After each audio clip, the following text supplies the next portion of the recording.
গৌতম গম্ভীরকে ভারতের কোচ করা হয়েছিল বেশ বড় রকমের আশা নিয়ে। বিশেষ করে মেন্টরের ভূমিকা এসেছিল আইপিএল দল কলকাতা নাইট রাইডার্সকে চ্যাম্পিয়ন করার পর থেকেই।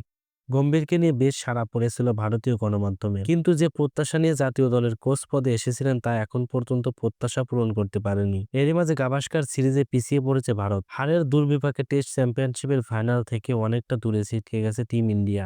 তাতেই ফাটল ধরেছে ভারতীয় dressing room. Coach Gautam Gambhir বেশ ক্ষুব্ধ প্রতিক্রিয়া দেখিয়েছে ড্রেসিং রুমে, আবার ক্রিকেটারদের মধ্যেও ছিল জটিলতা। ভারতীয় ড্রেসিং রুমের ভেতরে এমন খবর প্রকাশ্যে এনেছে দেশটির গণমাধ্যম দ্য ইন্ডিয়ান এক্সপ্রেস।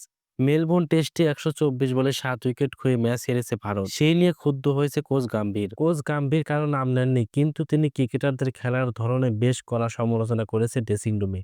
বিশেষ করে যারা দলের কথা না ভেবে নিজেদের ইচ্ছামতো শট খেলেছে সেই সব ক্রিকেটারদের তিনি সমালোচনা করেছেন।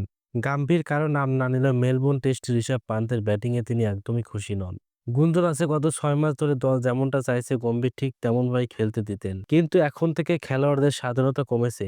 গম্ভীর ঠিক করে দিবেন কেমনভাবে দল খেলবে, এমনকি তার এই সিদ্ধান্ত কোনো ক্রিকেটারদের মানতে অসুবিধা হলে তাকে দল থেকে বাদ দেওয়া হবে। ড্রেসিং রুমের পরিস্থিতি থমথমে বলে জানা গিয়েছে। ক্রিকেটারদের একাংশের ক্ষোভ আবার রোহিত শর্মাকে নিয়ে।